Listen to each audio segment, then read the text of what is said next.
Take it away. All right, Gary, thank you. Thanks for giving me the opportunity to present on this port profile project. It's something that we've really been working on for a couple years. The project came about from DMF receiving many inquiries on port-specific fisheries data and also infrastructure needs.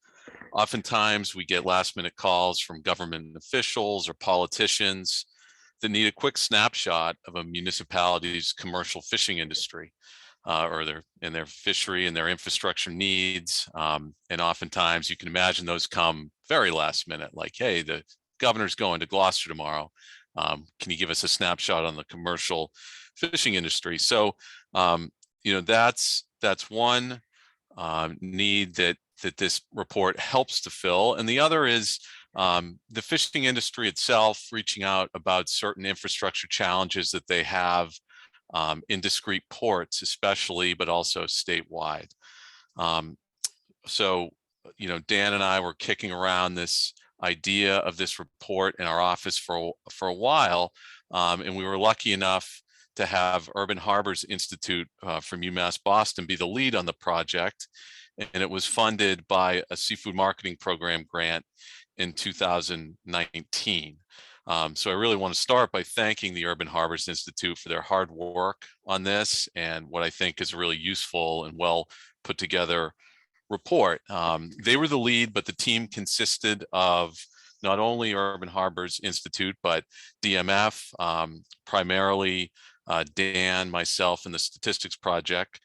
And the Cape Cod Commercial Fishermen's Alliance was also a partner, and they provided some really valuable expertise, especially on the Cape, of course, in that region. The report was published to our website in October 2021. The COVID-19 pandemic definitely delayed the timeline for completing the report. The DMF Seafood Marketing Committee provided really good feedback on the project throughout in reviewing the final draft. So I'll give you an overview of the report today, but I really encourage you to check out the website with the full report. And the easiest way to find this on our website is to go to mass.gov and just search port profile. So the report provides a much needed overview of commercial fishing in Massachusetts in terms of what is caught, where it's landed, the ex-vessel value, and the levels of fishing effort. It highlights the trends in the Commonwealth's fisheries that provide context for a lot of the types of changes we are seeing along our waterfronts. Based on survey responses from the commercial fishing community and harbor masters, the report identifies some of the major infrastructure and access challenges for our commercial fishing industry and provides a series of recommendations on how to address those challenges. The bulk of the report, which is an appendix to the kind of main printed portion, is a series of port profiles. There's one for each coastal municipality with commercial fishing activity included. This is the first time that we've put together the commercial fishing activity, infrastructure needs, and other things at the municipal level for the whole state. So that was a really exciting part of this project to put it all together. And I'll show you an example of that as we move along in the presentation. So the methods, like I mentioned, Urban Harbors Institute put together two surveys. One was a survey directed at fishermen, and the other was directed at harbor masters. So they were distinct surveys, and we broadcasted the electronic survey for the fishermen out to all of our commercial permit holders and for-hire permit holders, actually. We had about 380 responses from fishermen. And the harbor master survey, through a lot of prodding, reminding, we got pretty much every harbor master in the state to respond with answers to that survey. So that was really, really helpful. And Urban Harbors did a great job following up on those.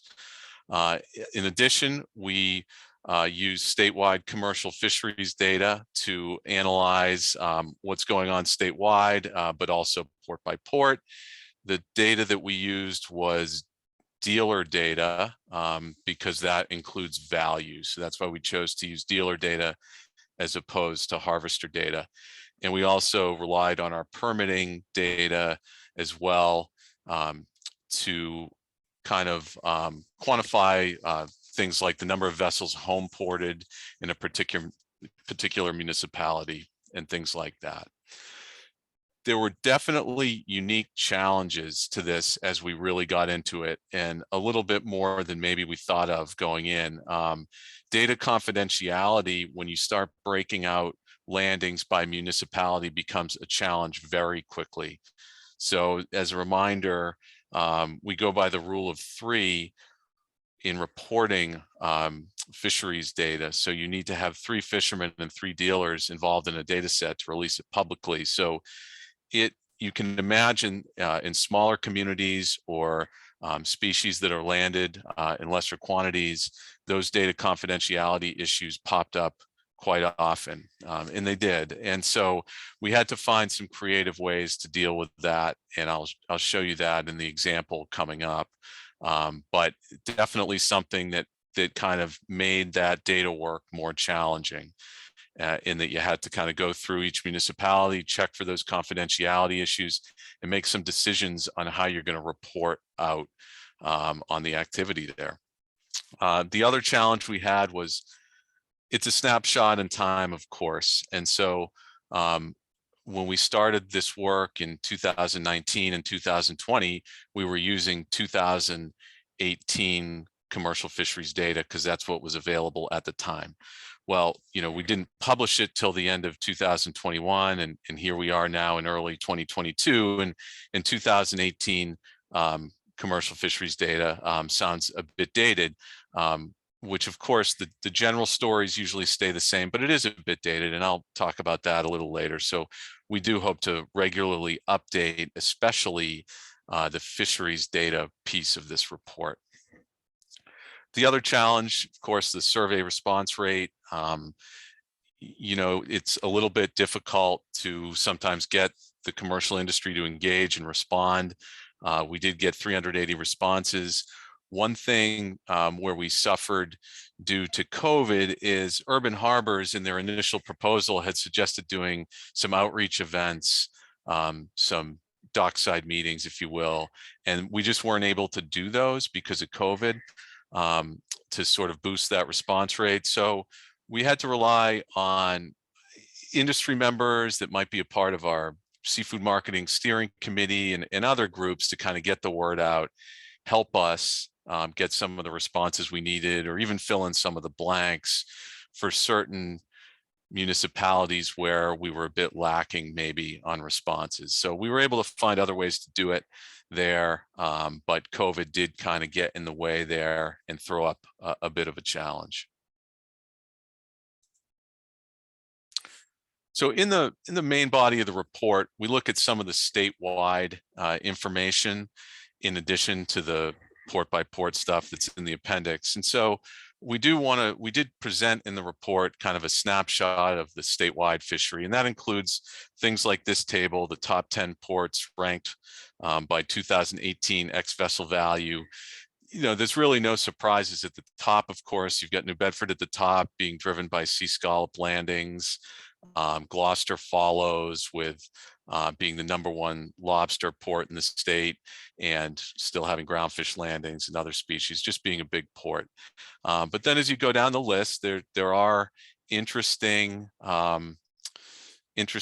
municipalities that pop up, and these lower ranked towns in the top 10 do change over time. So it is interesting to see that, and we wanted to include these things in the report. And as a point of reference, generally over the past 3 or 4 or 5 years, the total ex-vessel value of the landings in Massachusetts overall are over $600 million a year.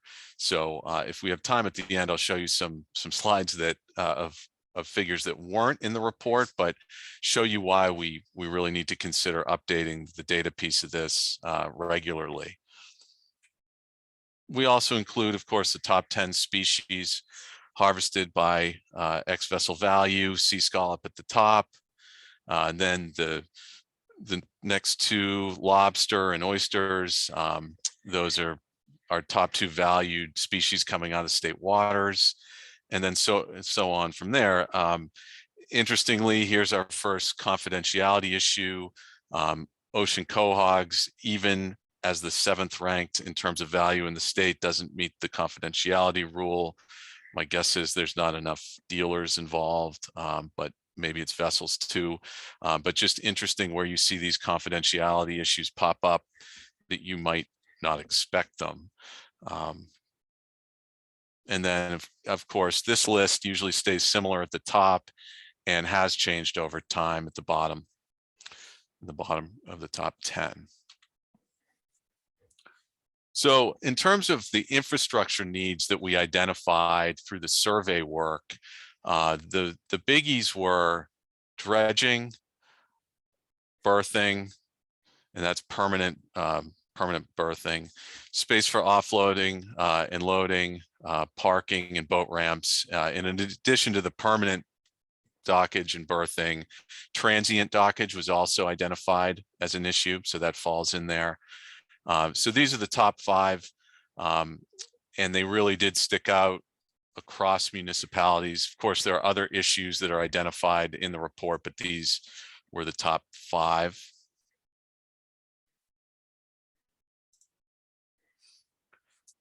This might be a little hard to see on the screen, and these show up really well on the website when you go look at the port by port reports. And so this is Beverly, and Beverly is a fairly small port driven by lobster landings, of course. So this illustrates a few things, but in general, this is what a port profile looks like in the report. You'll see kind of a description of the town's harbors and the types of fisheries, just summarized.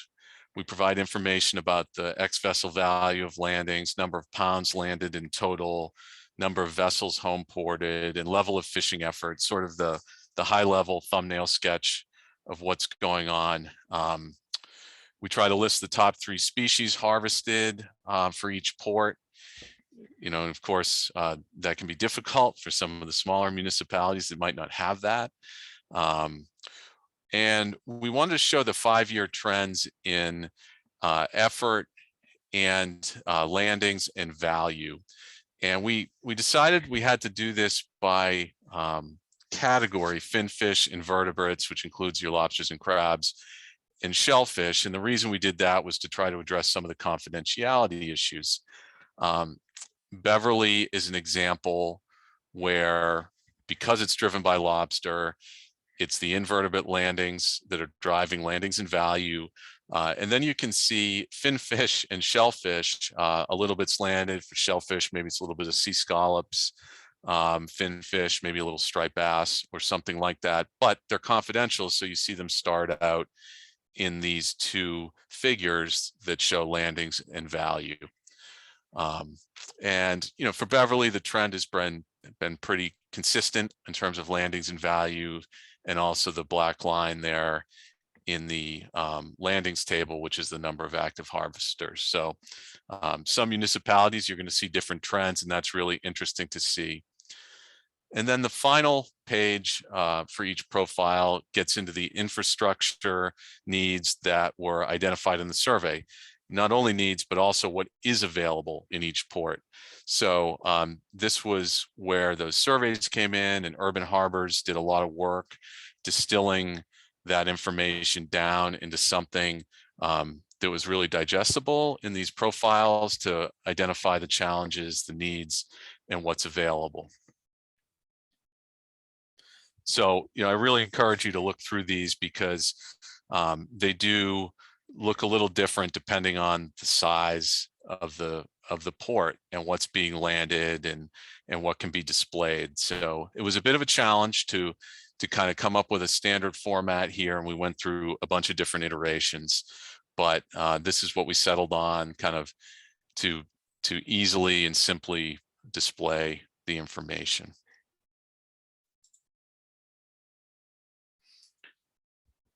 So the report's been distributed, of course, since October. It's been available. We've distributed it to the municipalities, to commercial fishing industry groups, and on social media. And it's definitely gotten out there. We've had firms that are working on municipal harbor plans reach out to us. They've seen the report. The report often generates additional questions, especially on the data, and that's okay. So we do see it getting used, which is great. The Cape Cod Commercial Fishermen's Alliance has done many social media posts in the past couple months using this data for different ports in the Cape. I know Wendy's got some posts teed up to use some of this data and do some seafood marketing type of posts on the DMF Facebook page. So the word will get out there, and it is, and it's interesting the inquiries we've gotten because of this, and from different folks that you might not expect that are interested in it. Now, of course, you know, like I said, one of the first questions we get is, well, this data is from 2018. When are you going to refresh this, or can you refresh this for us? And that's something that Anna is working on, or she and I have talked about. We're going to work on a schedule. We thought that when we went into this that it might be something we do every 5 years, but if we just do the fisheries data, we might be able to do it more often than that, and just not rewrite the entire report, but sort of do another appendix that refreshes the data piece and has those port by port data profiles updated. So we're working on that. It's quite a bit of work, but there's definitely a need to do it. So, you know, until we do that, in the meantime, as people ask and want specific updated data for municipalities, the Statistics Project will work on that and satisfy those requests as they come in. But it's just encouraging that it's being used and people are finding it useful. So that's really good. We already have a spinoff project that we're going to be working on with the UMass Amherst, I guess they call it Gloucester Marine Station here in Gloucester. We're going to work with them and a UMass intern this spring and do a deeper dive into the infrastructure issues that the Nantucket Sound dragger fleet sees in the summertime. So that's one of the impetus of doing this project, was what we were hearing from that fleet and the lack of transient dockage they have in the summer on the south side of the Cape, trouble they have finding spots to offload fluke and other species they're catching in the summer. So we're going to do a deeper dive into that and kind of spin off this report. So that's exciting to already be doing that. And I think there'll be more projects like that. This summer, the National Working Waterfront Conference is in Boston. And so that project I just mentioned will be presented at that conference, and the funding comes through that. So it'll be interesting to have that there and have the work from this project highlighted as well at that conference. So we'll keep working on this, and I think there'll be more spin-offs like that coming. So Gary, you know, why don't I take a pause there and a breath and see if there's any questions? Might be some in the chat. Okay. Questions for Story, either unmute yourself or type it in the chat. Well, Bob has a good comment. He said inverts rule. So we'll highlight that. Good morning, Story. It's Ray Kane. Morning, Ray. Going back to that slide where you put up the priorities, like it Yes. starts with dredging. Can you put that slide back up? Yep. Yeah. So where's this going? I know dredging is a big concern down here on the Cape, but berthing's a big concern, as you mentioned, to the otter trawl fleet and to natives of the Cape, people who live on the Cape. So is there, what's Yeah. been the response of harbor masters and towns to these different issues? Yeah, that's a good question. So what I didn't get into too much is some of the recommendations. So the report looks at each of these issues and does provide some recommendations, some more specific than others, like pursue more funding. Maybe we're not highlighting a specific funding source, but what's also included is some lessons learned from maybe some municipalities that have figured some of these things out a little bit better, and suggestions for other towns to look at those things or work together. But specifically to your question, we have heard from some towns and some industry groups like yours that want to use this report to pursue some of these things, and to pursue whether it's funding or dredging cooperatives or implementing transient dockage strategies that other towns use. So we have seen it used that way. So I think the report sort of opens the door to some of those conversations to start with, and then provides maybe some more concrete data to use in those conversations. Well, thank you for that. I often hear Governor Baker and this state is known for seaport landings. Of course, you've got New Bedford and Gloucester, Gloucester, New Bedford, Scala.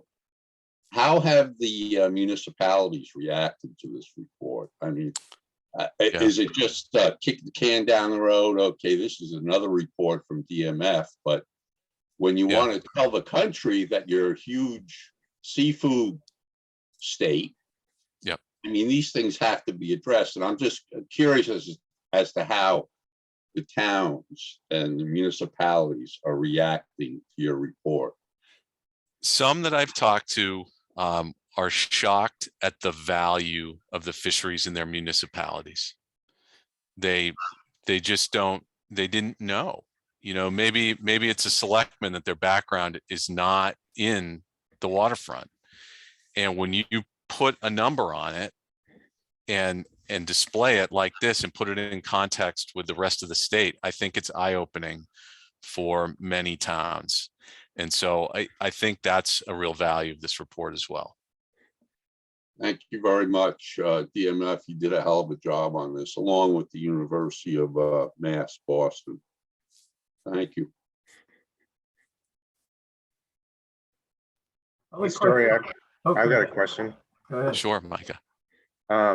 Was there any discussion or thoughts about expanding to include some kind of recreational measurement by port? I know it's a little bit more challenging to incorporate, but I was thinking, like, I don't know, license sales by address. I know that, like, there's given access points that doesn't always map to like how important a community is, but in some of these communities, it may be tremendously important to recreational fishery in this state. And it's like you're getting, if Baker is visiting a port, that's like you're missing a portion of the profile, I guess, of the fishery. Sure, I think that's a great point, and it would be useful to do that. I guess partially for scope, we kept it a commercial, and we did fold in for hire a little bit, but I think you're right. And when we do send information at times to folks like the governor going to visit places, we will give them the rec permit counts as well. But I think also looking at the infrastructure needs for that group would be a great idea. So I think that would be a way we could expand this. Russ Brown, I think, has a question. His hand is up. Sure. Thank you for an excellent seminar and an excellent project. One of the things I learned was, the commercial value from Cape Ann is approximately equal to the commercial value on Cape Cod if you add up all the ports, and that was a little eye-opening to me. My question is, you listed oysters. in your top 10 species in terms of value. I assume that's aquaculture product being landed in ports. That's correct. It's almost entirely aquaculture landings, a little bit of wild, but mostly aquaculture. Yep. Okay, thank you. Dave Joseph? Hey, can you hear me okay? Yep. Yep. Okay. Thanks a lot, Story. I really like that report. I know it's sort of maybe a difficult task, but have you considered including the number of jobs that it supports? I think that's like a really telling story if you really start counting how many places that product touches and how many, but I know that's difficult and there's a lot of crossover beyond just the town, but it's a telling story. Yeah, that's a good question, Dave. We didn't consider breaking it down by town there. When I've looked for that metric in the past to present on different things, I usually rely on NOAA's estimates there. They do a periodic evaluation of jobs in the seafood industry by state. And I want to say that number for Massachusetts is usually approaching 100,000 if you consider all the related jobs in the seafood industry. So I'm not sure, how we could do that for this, but it's important to note because the economic impact of, in this case, just the commercial fisheries in Massachusetts is significant. It's still significant. So that's a good point.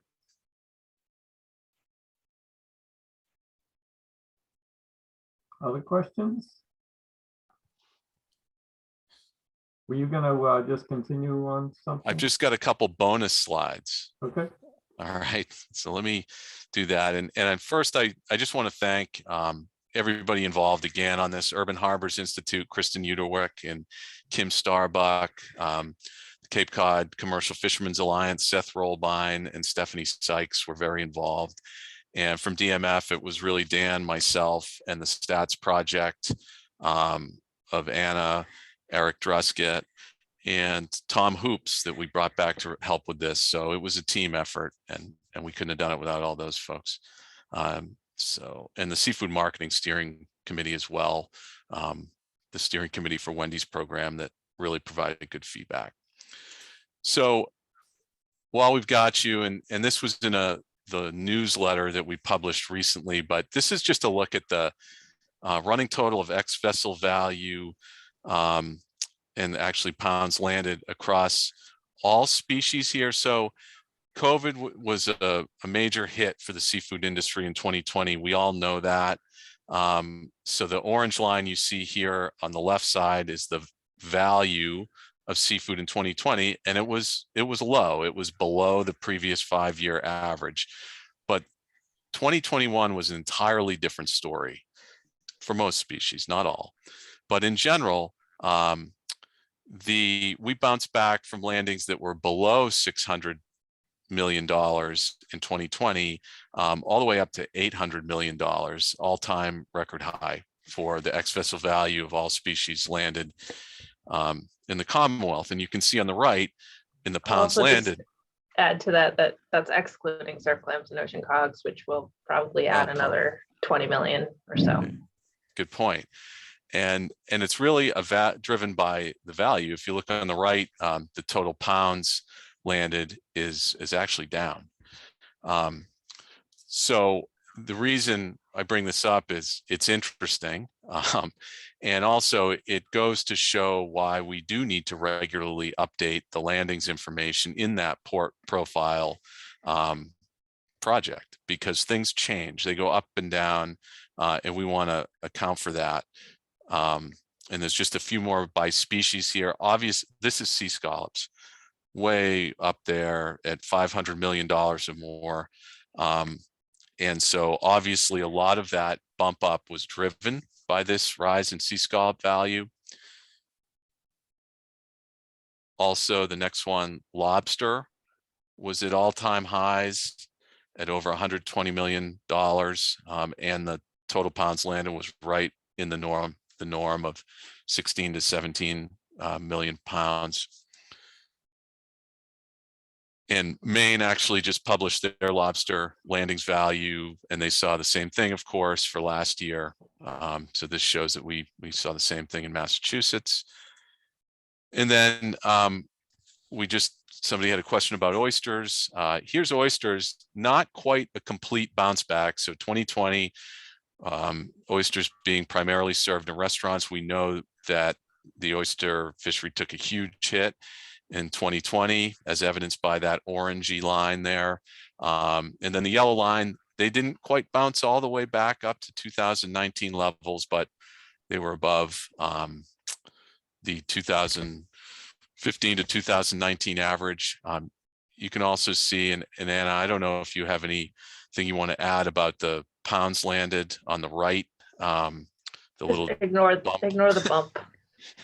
So drop that down to the 2019 level pretty much. okay, so the landings were up certainly over 2020, but more in line with the average. So Why they're noted as preliminary.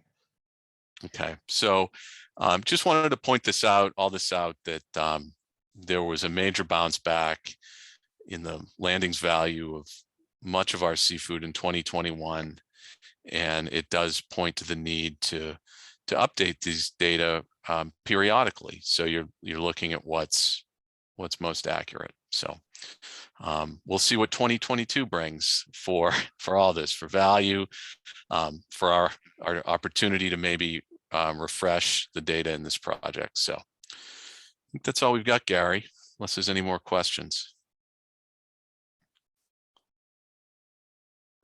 Other questions for Story?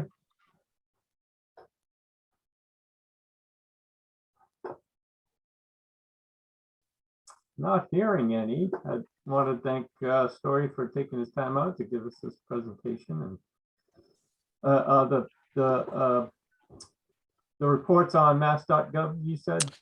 It is. The best way to do it, to search, is just go to mass.gov and search port profiles, and it'll come up. All right.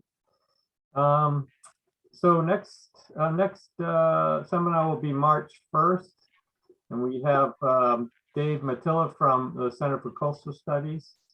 He's going to give a talk entitled "Responding to and Learning from Large Whale Entanglements, a Global Initiative of the International Whaling Commission in partnership with the Center for Coastal Studies."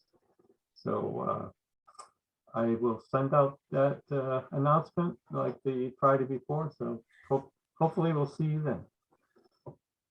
All right. Thanks everyone for coming. Thanks, Gary. Thanks, everyone. Bye.